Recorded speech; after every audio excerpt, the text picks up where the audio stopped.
সমলক্ষণ মতে গোটিয়ে ডোজ ঔষধ রোগীর সমস্ত কষ্ট দূর করে দিয়ে দীর্ঘ 30 বর্ষ ধরি বিভিন্ন প্রকার পুরাতন এবং জটিল রোগ উপরে রিসর্চ এবং চিকিৎসা করে আসুছি।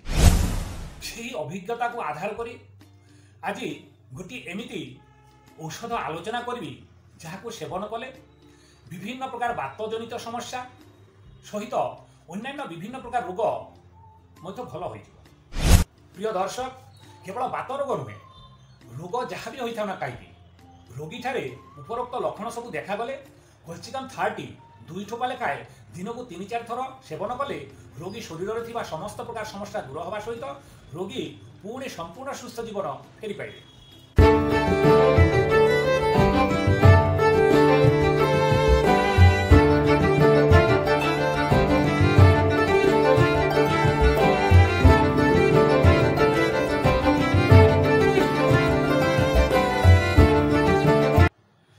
প্রিয় দর্শক নমস্কার, মু ডক্টর ভবতোষ মণ্ডল দীর্ঘ 30 বর্ষ ধরি বিভিন্ন প্রকার পুরাতন এবং জটিল রোগ উপরে রিসর্চ এবং চিকিৎসা করে আসুছি।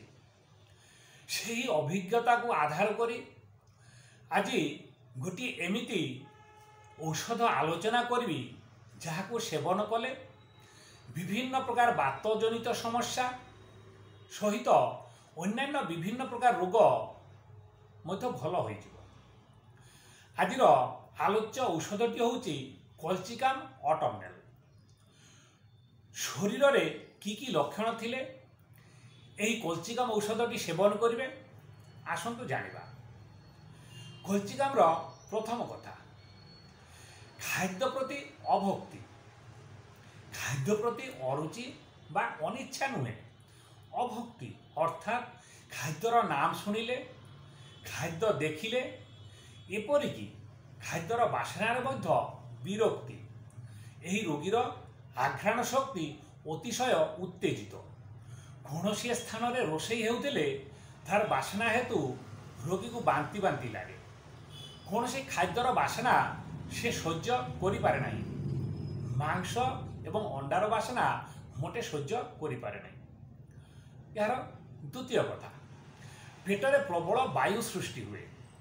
खाद्य प्रति अभक्ति, किछि खाई पारती नहीं, तथापि तांको पेटरे प्रबल वायु संचय जोगु पेट फांपी रहे। तृतीय कथा, मूत्र स्वल्पता। कलचिकाम रोगीर परिस्रार परिमाण कमी जाए। परिस्रा कम हेबा सहित गंठीबात, गंठी फुला और शरीर मध्य फुली जाए। परिस्रार रंग गाढ़ रंग होता है। यार चतुर्थ कथा, कलचिकाम रोगीर जो बथा हुए ताहा भ्रमणशील बथा, अर्थात कलचिकाम रोगीर बथा गोटे स्थान रे स्थिर होई रहे नहीं। ताहा गोटे स्थान रु अन्य स्थान को बा गोटे ग्रंथि रु आउ गोटे ग्रंथि को बा निम्न अंग रु ऊपर अंग को चली जाए। बथार यही स्थान परिवर्तन कलचिकामर विशेषत्व अटे।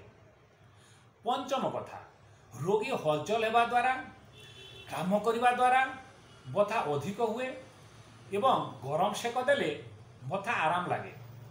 कलचिकाम रोगी शरीर रे प्रबल झाल बाहरे। यार षष्ठ कथा, जदि बात रोग कष्ट को अप्राकृतिक उपाय रे चिकित्सा करिबा हेतु बात साधारण अंग छाड़ी हृत्पिंड को आक्रमण करे तेबे कलचिकाम बहुत उपकारी औषध। समलक्षण मते गोटे डोज औषध रोगीर समस्त कष्ट दूर कर दे पारे। प्रिय दर्शक, केवल बात रोग नुहे, रोग जहाँ भी होइथाउ ना काईकी रोगीठारे उपरोक्त लक्षण सबू देखागले कलचिकाम 30 2 ठोपा लेखाए दिनकू 3-4 थर सेवन कले रोगी शरीर थी समस्त प्रकार समस्या दूर हवा सहित रोगी पुणी संपूर्ण सुस्थ जीवन फेरी पाइबे। प्रिय दर्शक, जदि आमर इनफर्मेशन भल लगी थाए तेबे यह अन्य लोक मानू जनइबा पई अधिक रु अधिक शेयर एवं लाइक करी निजे सुस्थ हवा सहित अन्य रोगी मानकु सुस्थ हेबार सुजोग दियंतु। आउ आपण जदि आम चैनल रे नूतन दर्शक तेबे परवर्ती वीडियो गुडी को पाइबा पाई एई चैनल टी को सब्सक्राइब मध्य करंतु। धन्यवाद।